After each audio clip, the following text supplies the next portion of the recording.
Hi, I'm Tim. Welcome to Watchbox, and thanks for logging on. If you love this watch, email me directly for pricing. tmosso@thewatchbox.com is my email address. Reach out directly for pricing for this or any watch you see on any Watchbox platform. Again, that is tmosso@thewatchbox.com. Today, we are discussing a special edition watch for the 36th America's Cup. This timepiece is the Omega Seamaster Diver 300-meter chronograph America's Cup. So the timepiece, launched in 2021 on the occasion of the Cup, is 44 millimeters in stainless steel by 17.3 millimeters thick, and from lug tip to lug tip, 52.9 millimeters with a 21 millimeter spacing between the lugs. Now we'll throw this rather large sports chronograph on my 16 centimeter circumference wrist and get a sense of how it wears.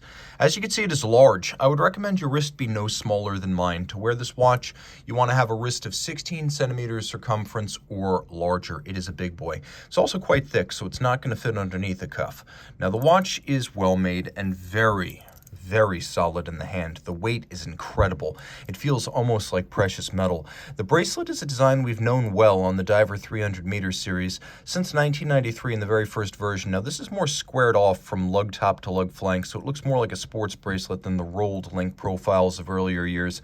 You can also see that we still have the intermediate links with polish, and then the removable links are fixed in place by screws, and you can see we do actually have a half link built in there, but there are other ways to size this bracelet. As you can see, there's a fold-out dive extension for use over a diving suit, and you can see there is a 9.6 millimeter push-button incremental slider. So you've got the fold-out, you've got the slider, and then you've got these removable links, which are fixed by screws in order to size up. Thick gauge clasp and single swing arm. You can see it's alternately polished and satinated, and it has twin trigger release, so it's going to stay securely shut when you don't need it open. Now, an interesting change here is the inauguration of Omega's quick release lug system. Now, you push a button on the bottom of the link and it removes itself just like that.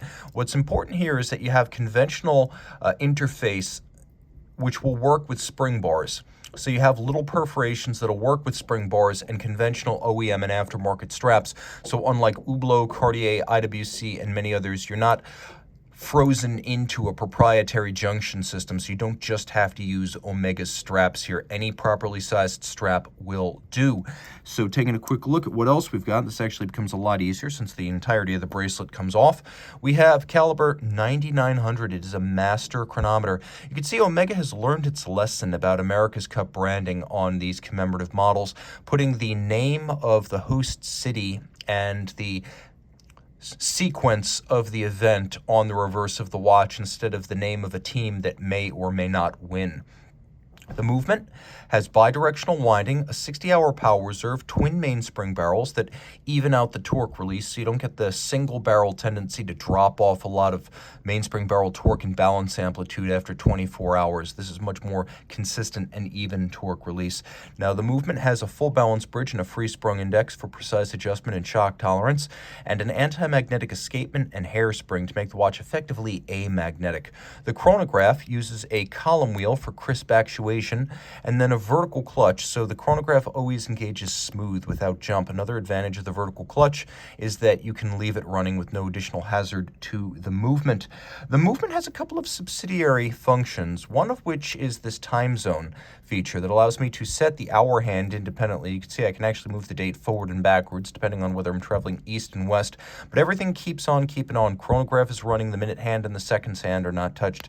Now, if I pull the crown out all the way, hacking seconds or stop seconds is activated, and that will halt the movement and allow precise synchronization to a known accurate reference time. It beats away at 25,200 vibrations per hour, which is the Swatch Group standard for silicon hairspring movements. It pivots on 54 joules, and it is a master chronometer, so a standard created by Omega and the Swiss Federal Institute of Metrology.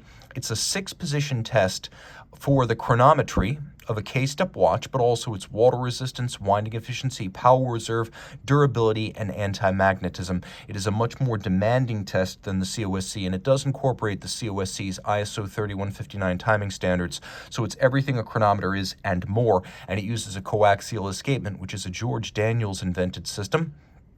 of both direct and indirect impulse that uses tangential contact between impulsing and impulsed surfaces to reduce friction, extend power reserve, improve precision, and extend the periods in between maintenance. We have arabesque spiral Côte de Genève across the bridges and rotor, and then we have blackened screws, which are uncommon and distinctive of these Omega movements. All of that inside a watch that includes a 120 click ceramic capped bezel with cold enamel infill. The ceramic is highly scratch resistant. It's easy to line it up with the minute hand for an impromptu 0 to 60 minute count up timer. Let's do a loom shot here. You can see that the bezel, pearl, and the minute hand are different colors, so it's easy to see them at night. But also note how much of the rest of the dial is legible in the dark. You can see that the dial base has the much-loved Omega wave pattern, and the dial is actually made of zirconium oxide, so ceramic. It has the lustrous longevity of enamel without the fragility or expense. We also have a little register that includes a countdown calibration. This is a conventional 60-minute register, and it's also a conventional coaxial hour and minute register as you'd normally find on the 9900, but we have this scrolling hour indication that's visible through a window, and then you can see these little 5-minute increments that are marked off. That's used to count down to the start of a match or a single race within a regatta. Of course, we have applique hour indices. This is a much more upscale look than you would have found on the Diver 300-meter chrono during the 90s. You can also see that the chronograph pushers have a stop, start, and reset. They are shouldered, and the shoulders have a little bit of coining. A soft polymer cover is used over each pusher, and then I have the ability, if I wish, to actually lock out the chronograph so it won't operate. I can't accidentally stop it or reset it in the heat of battle, and then I can unlock it, of course, when I wish to and make it accessible. The watch is 300 meters water resistant. You can see we have a helium escape valve, which can be opened while the watch is underwater, and it allows any helium that may enter the watch during saturation diving to exit, and to do so without blowing out the seals or the crystal. Reach out to Team Mosso at thewatchbox.com for purchase and pricing details of this special edition Seamaster chronograph.